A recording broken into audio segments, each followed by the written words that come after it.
ए पारू, चल की लवकर. मंगल्या आपल्या बायकोला म्हणजेच पार्वतीला म्हणाला. मंगल उर्फ मंगल्या वय 50 आणि पार्वती उर्फ पारू वय 42 असे हे 2 नवरा बायको असलेले सुखी जोडपे रात्री 10:30च्या सुमारास चेरेखांडीच्या जंगलातून आपल्या घरी जायला निघाले होते. सांगायचं झालं तर पार्वतीच्या लहान बहिणीचं आज लग्न होतं. तिच्या लग्न समारंभासाठीच हे दोघे गेले होते. मंगळ्याची सासूरवाडी भडवळ गावापासून जेमतेम 2.5 तासांच्या अंतरावर होती. मंगल्याच्या गावात जास्त लोकवस्ती नव्हती. त्यातच पहिल्याचा जमाना असल्याने, लोक गरीब असल्याने कोणाकडे वाहनी साधन नव्हतं. इतकंच काय, साधी बैलगाडीही नव्हती. म्हणूनच लांबचा प्रवास हा जास्तीत जास्त करून पायीच होत असे. आणि हे दोघे सुद्धा लग्न कार्यक्रम पार पाडून भडवळ गावाला जाण्यासाठी पायीच निघाले होते. तसं सांगायचं तर मंगल्याच्या सासूरवाडीतल्या लोकांनी त्या दोघांनाही आजची रात्र थांबण्याचा आग्रह केला होता. त्याचे सासरे, सासू, मेव्हणा सर्वांनीच त्या दोघांना आजची रात्र आपल्या घरी म्हणजेच पारूच्या माहेरीस थांबण्याची विनवणी केली होती. पण मंगल्याचा साफ नकार होता. कारण मंगल्याला रात्री त्याच्या शेतावर राखण करण्यासाठी जावं लागायचं. शेतात रात्री रानटी जनावरं धुमाकूळ घालत होते, ज्याने पिकांची नासधूस व्हायची. आणि पिकाची नासधूस झाली तर खाणार काय? शेवटी हे दोघे 9 वाजता तिकडून निघालेच. 1 तास चालून झाला होता. पायवाट ओळखीची होती, म्हणूनच चकवा वगैरे लागण्याचं कारण नव्हतं. पण जंगलच ते. दिवसा जरी हिरवळीने नडलेली परी भासत असली तरीही रात्री मात्र काळोखात त्या जंगलाला एका चेटकीसारखं दळभद्री रूप आलं होतं. काळोखाच्या लाळेने त्या झाडांना भिजवून एक शापित रूप दिलं होतं. तिथे जमलेला एकनी एक झाड, एक भयान गूढ जणू पाठीशी घालून उभा होता. झाडांवरच्या विचित्र काळसर फांद्या विषारी सापासारख्या भासत होत्या. रातकिड्यांची किरकिर ह्या दोघांच्या सोबत चालत होती. तिला अंत नव्हताच. एक सरळ मातीची वाट आणि दोन्ही बाजूला जंगलातली गूढ झाडं. ह्या अशा वाटेतून हे 2 जण घरी जाण्यासाठी निघाले होते. अहो, नकोच यायला पाहिजे होताच. मला तर जाम भीती वाटतीये. पार्वती खाली मान घालून चोरट्या नजरेने आजूबाजूला असलेल्या झाडांकडे पाहत होती. तिची ती भेदरलेली नजर भयाची साक्ष देत होती. अगं, कशाला घाबरते? मी आहे ना, ये इकडं. तुला थंडी वाजत असेल तर. मंगल्याने आपला एक हात वर केला तशी ती लाजली. जावा तिकडं, कोणी बघितलं तर. पारू ओल्ड इज गोल्ड स्टाईलने लाजली. तिने साडीचा पदर तोंडात कोंबला आणि तिचे टपोरे डोळे डावी उजवीकडे फिरू लागले. अगं, जंगलात कोण बघते? ये की माझी राणी. मंगल्याने तिला हळूच डोळा मारला. तसं ती लाजतच पुढे आली व त्याच्या मिठीत शिरली. तो स्पर्श अगदी सुखावणारा होता. त्यात प्रेमाची ऊब होती. कुठं बी सुरू होता होय तुम्ही? ना दिस ना रात, एवढं चावट वागतं होय कोणी? तिने त्याच्या हाताचा चिमटा काढला. असं आहे काय? मी चावट वागतोय? आता तूच अशी गोरीपान बायको भेटली आहेस, मग म्या तरी काय करू? ह्या म्हाताऱ्याला पण तरुण बनवून सोडती तू.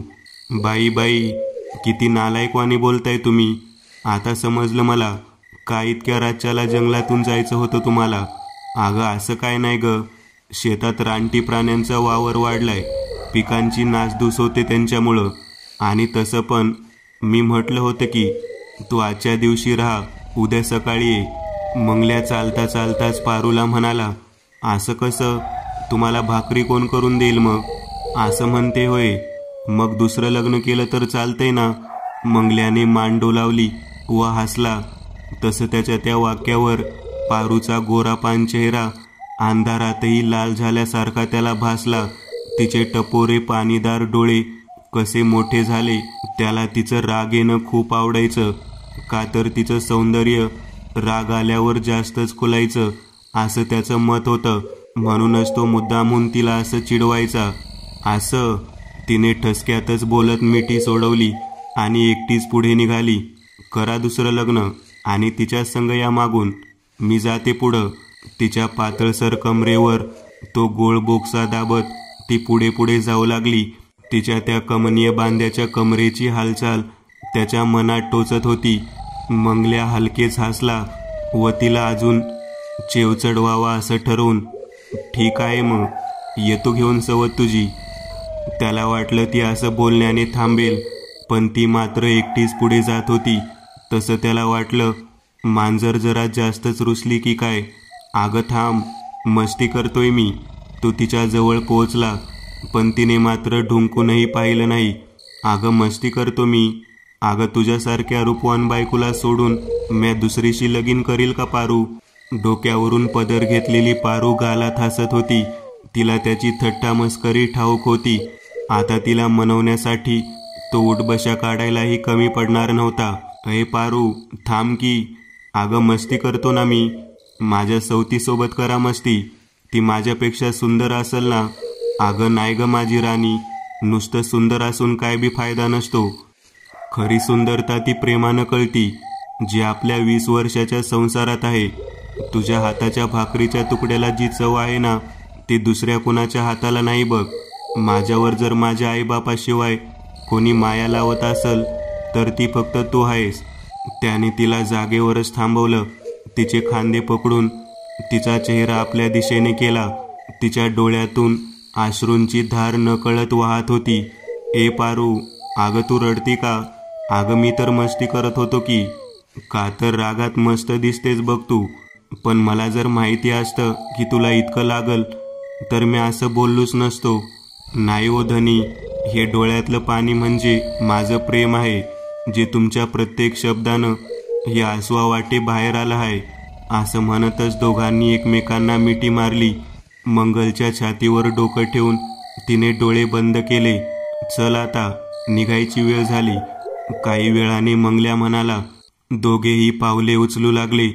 काळोखी काजळी जराशी गर्द आणि दाट झाल्यासारखी वाटत होती. काहीतरी या दोघांच्या प्रेम सवासा वेळेस नकळत घडलं होतं. वातावरणात जरासा उष्ण थंड मिश्रित ऊब जाणवत होती.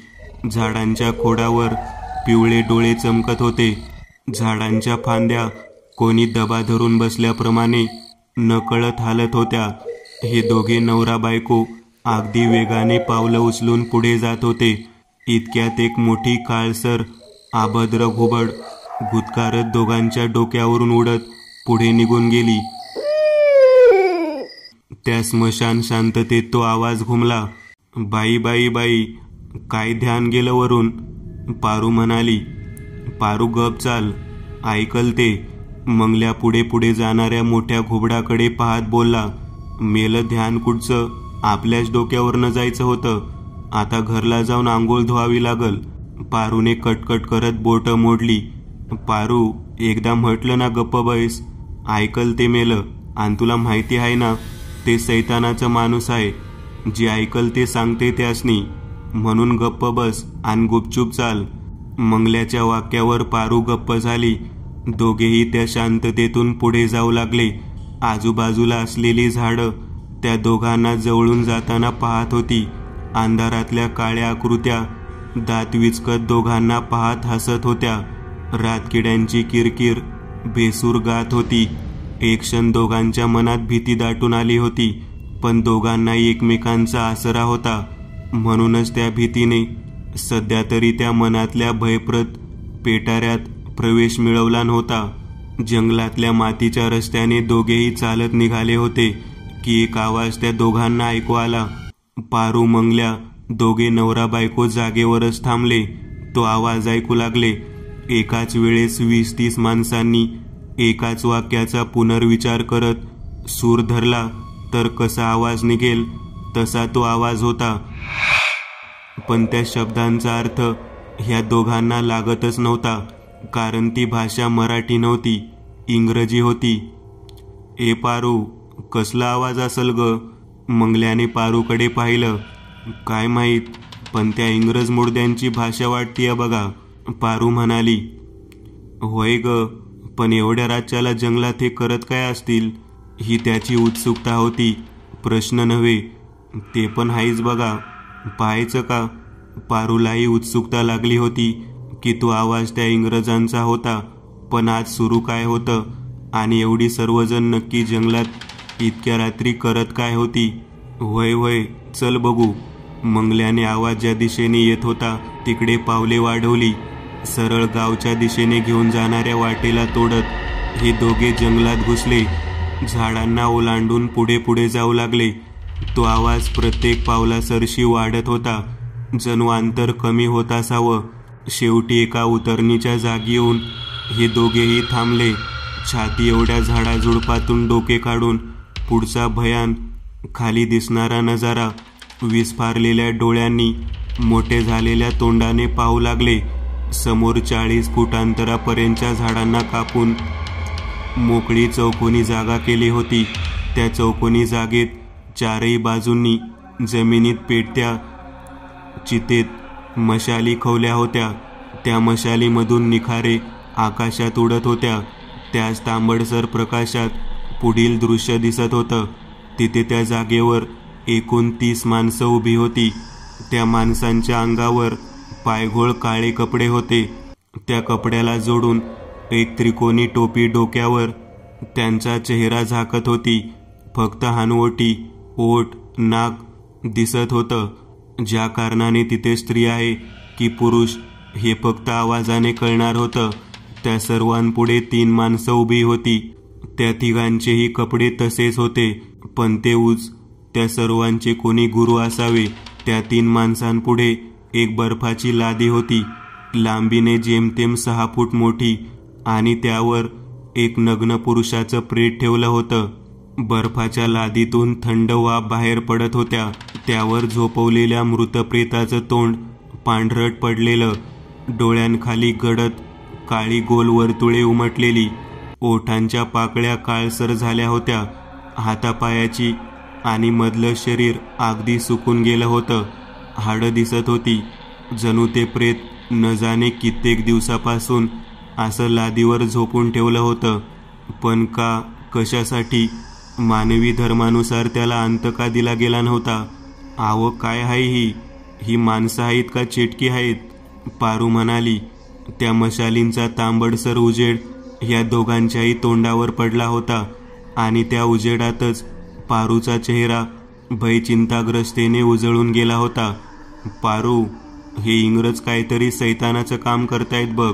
तुम्हाला कसं माहीत हो? अगं, गावात ऐकलं मी.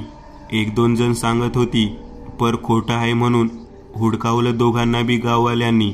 पण माझा विश्वास बसला बघ. मंगल्या पुढे बोलणार तोच एक स्त्रीचा आवाज आला. पुढील भाषांतर इंग्रजीत नको, आपण सर्व काही मराठीत पाहूयात. इथे जमलेला प्रत्येक माणूस सैतान आहे. आपण सर्व डेव्हिल नरकात राहणाऱ्या त्या लुसिफर देवाची मुलं आहोत. त्या येशूचे इथे कोणीच नाही आणि यापुढे नसेलही. जीवनात ना कसली चिंता असावी, नाही पैशासाठी रोज धावधाव करणारी मेहनत असावी, नाही त्या देवापुढे भीक मागण्याची गरज असावी. तो देव गर्विष्ठ आहे, आपल्या सर्वांची परीक्षा पाहतो आणि फळ म्हणून काहीच देत नाही. त्यापेक्षा तुम्ही माझं ऐका. माझ्या सैतानाला मनात जागा द्या, त्याची प्रार्थना करा. तो तुमची कधीही परीक्षा घेणार नाही, उलट पैसा हवा तेवढा मिळेल. जीवनात सुख म्हणजे फक्त आणि फक्त शय्या, शारीरिक सुख आहे बस. ते तुम्हा सर्वांना माझा देव देईल. आनंदाने जगाल कायमस्वरूपी.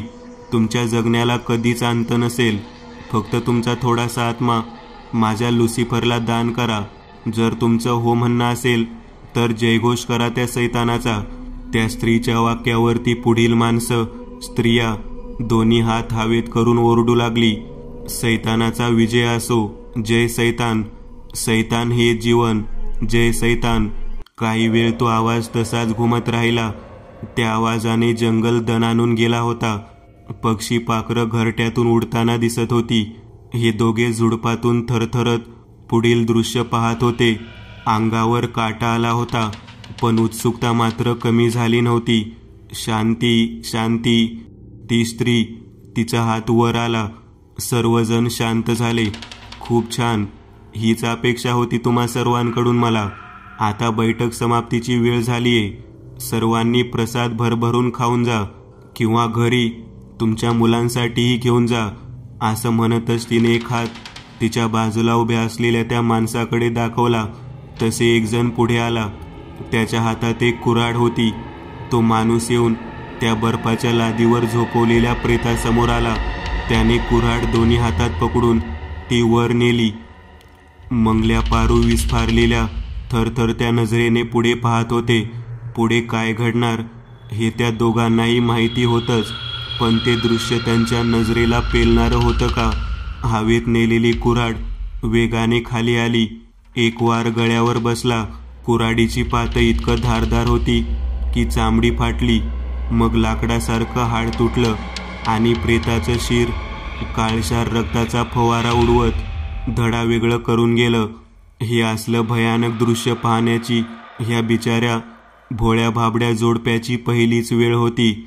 एक वेळ पुरुष असणारा मंगल्या थक्क होऊन ते दृश्य गारठल्यासारखा तरी पाहू शकतो, पण स्त्री पारू, त्या बिचाऱ्या नाजूक मनाच्या बयेचं काय हाल झाला असेल पाहायचे तुम्हाला? या पाहूयात. पारूच्या तोंडातून एक आर्तकिंकाळी बाहेर पडली. उभा जंगल, ती झाडे, जे हा भयानक रक्तपात, सैतानी पूजाकांड उभ्या डोळ्यांनी थरथरत पाहत होते. ती झाडे त्या किंकाळ्यांनी शहारून उठली. झाडांवर झोपलेली पक्षी, पाखरं त्या प्राणभयाच्या किंकाळीने घरट सोडून पळाली. अवतीभोवती पसरलेली स्मशान शांतता झटक्यात मोडून उठली. हाहाकार माजला आणि या सर्वात एक वाईट गोष्ट घडली. ती म्हणजे काय बरं?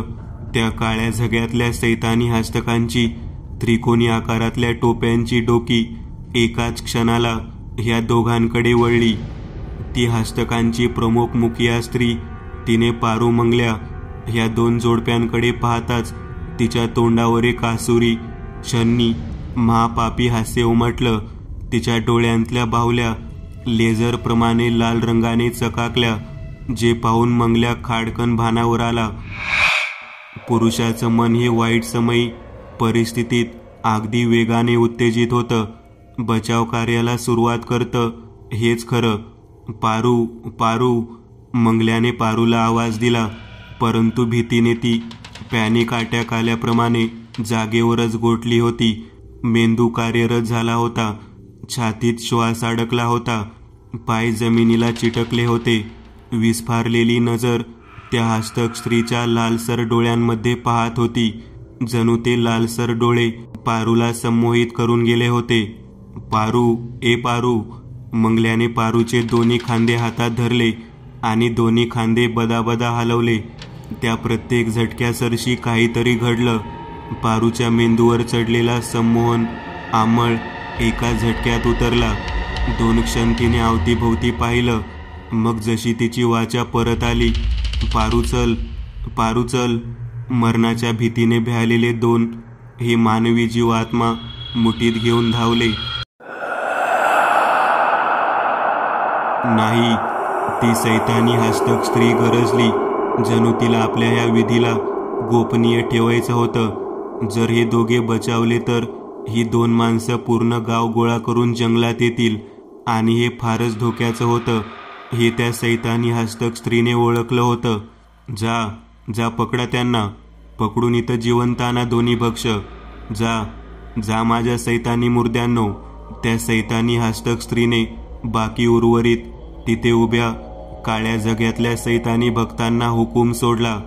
तसे ते काळ्या रंगाचे कपडे घातलेले सैतानी बंधू, पापी मानवांची टोळी मंगल्या आणि पारूच्या मागावर धावली. त्या प्रत्येक हैवानाच्या हातात पेटती मशाल दिवटी होती, जी नाचवत ती सैतान जंगलात थव्या थव्याने घुसली होती. मशालीच्या तपकिरी उजेडात झाडांची खोड, झाडांवरून तुटून जमिनीवर खाली पडलेल्या हिरव्या रंगाची पानं, झुडपे, असं काही बाई दृश्य भेसूरपणे दिसत होतं.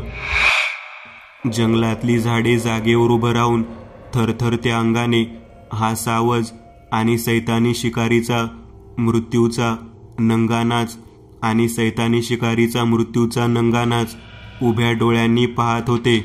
मंगल्या पुढे तर पारू मागे, असे ते दोघे झाडांच्या अधूनमधून वाट काढत वेगाने धावत पळत सुटले होते. काही करून जीव वाचवायचा होता बस.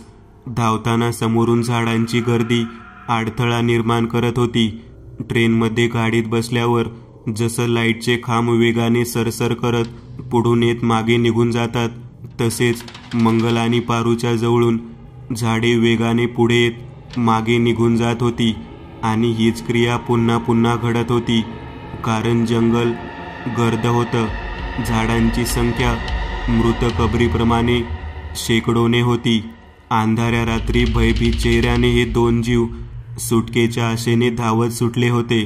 मागून हातात दिवट्या, मशाली नाचवत सैतानाची भक्तांगना ह्या दोन मानवी दैवी भक्तांच्या आत्म्याचा घास घ्यायला वेगाने पुढे सरसावत होती.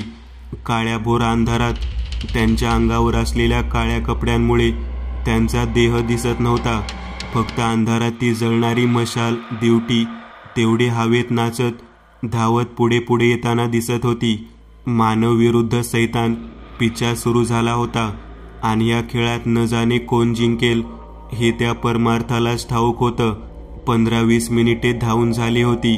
मंगळ पारू दोघांचे देह सलग धावून धावून घामाने चिंब भिजले होते. छातीचा भाता झाला होता.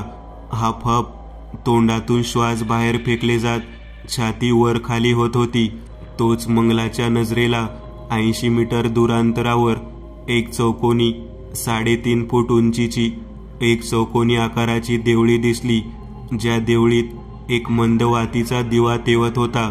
ज्या दिव्याला पाहताच मंगलाच्या चेहऱ्यावर हास्य पसरलं. पारू पळ, मंगल्याने असं म्हणतच मागे पाहिलं. त्याच्यापासून 5 पावलांवर पारू धावत होती, पण तिचा वेग मात्र फारच मंदावला होता. पारू, त्यो बघ आपल्या भडवळच्या गावदेवीचं देऊळ. मंगल्याच्या चेहऱ्यावर हे वाक्य उच्चारताना कमालीचा आनंद झळकत होता. त्या गावदेवीच्या देवळाला पाहताच एक सुटकेची ठिणगी मनात अगदी प्रखरपणे उजळून निघाली होती. मंगल्याच्या चेहऱ्यावर पसरलेला आनंद पाहून व गावदेवीचं देऊळ हे वाक्य ऐकून पारूच्याही चेहऱ्यावर आनंद पसरला. देव ह्या 2 शब्दात किती विलक्षण, अद्भुत शक्तीचा साठा आहे नाही. माणूस कोणत्याही संकटात सापडला तर तो आपल्या देवाचा धावा करतो. कोणी दत्ताला हाक देतो, कोणी श्री स्वामींना हाक देतो, कोणी विठुरायाची मनोभावे आठवण काढतो. म्हणतात सच्च्या भक्ताची प्रार्थना त्या परमार्थाच्या मनापर्यंत जाऊन पोहोचते. हे खरं आहे का? या पाहूयात. पारूच्या चेहऱ्यावरही आनंद पसरला, पण तेवढ्यात त्या आनंदाची लय विखुरली गेली. पारूचे डोळे विस्फारले, तोंडाचा आ वासला. दोन्ही हात हवेत उचलले जात वेगाने ती जमिनीवर पडली. होय मित्र हो, पारूचा पाय एका दगडाला ठेचकाळला होता. इतकंच नाही तर पाय मुरगळला जात अंगठ्याचं नख तुटून त्यातून लालसर रक्ताची धार घळाघळा बाहेर पडत होती. आई ग! पोटावर पडलेली पारू विवळली. इकडे मंगल्याने भडवळ गावची वेस ओलांडली. थांबून झटकन मागे वळून पाहिलं. मागे वळून पाहताना त्याच्या चेहऱ्यावर कमालीचा आनंद झळकत होता. पण जेव्हा त्याने पारूला वेशीबाहेर वेदनेने विवळत जमिनीवर पडलेली पाहिली, तेव्हा मात्र त्याचा चेहरा भीतीने कोमेजला. त्यासहितच त्याची नजर पारूपासून 20 पावलं दूर गेली आणि डोळ्यांच्या कडा हा हा करता विस्फारल्या. जबडा उघडा तो उघडाच राहिला. त्या काळ्या कपड्यातली हैवान मशाली दिवट्या नाचवत पारूच्या दिशेने धावत येत होती. अंधारात त्या सर्वांच्या डोळ्यांच्या बाहुल्या चांदीच्या रुपयाप्रमाणे लकाकत होत्या. जणू सैतानच घात घालायला धावून येत होता. मंगल्याने पारूला मोठ्याने हाक दिली, पण त्या बिचारीचा पाय मुरगळला होता. पायाच्या बोटाचं नख तुटून रक्त वाहत होतं. वेदनेमुळे मंगल्याचा आवाज तिच्यापर्यंत पोहोचतच नव्हता. पारू, ए पारू, उठ, धाव, इकडे ये. मंगल्या काळजीच्या स्वरात ओरडला आणि पुढे काही बोलणार तोच त्याच्या तोंडातले शब्द ओठांतल्या ओठांतच दबून राहिले. कारण ती हैवान, ती सैतानी हस्तक, त्यांची टोळी, ते 8-10 जण मशाली दिवट्या घेऊन पारूपाशी पोहोचली होती. एक एक हैवान 6-6 फूट उंचीचा क्रूज शरीरयष्टीचा होता. पारूला आपल्या मागे कोणीतरी उभा असल्याची चाहूल लागली. त्यासहितच तिच्या पुढ्यात खाली जमिनीवर मशालींचा तपकिरी उजेड पडला होता, ज्यावरून तिला इतकं कळलं होतं ती हैवान आपल्या मागेच उभी आहेत. मृत्यूने आपल्याला पकडलं ही भावना तिची वेदना क्षणार्धात मिटवून गेली. सुकलेल्या गळ्यात औंढा गिळून थरथरत्या नजरेने तिने वळून मागे पाहिलं. तेच ते 8-10 सैतानासारखे 6 फूट उंच काळ्या झग्यातले त्रिकोणी टोपी डोक्यावर घातलेले सैतानी हस्तक तिच्या पुढ्यात उभे होते. तिची थरथरणारी नजर भीतीने बोबडी वळली होती. एका पुतळ्यासारखे जागेवर उभे राहून हातात मशाली दिवट्या धरून ते पारूकडे शांत उभे राहून त्या चंदेरी चकाकत्या डोळ्यांनी पाहत होते. तोच त्यांची हालचाल झाली.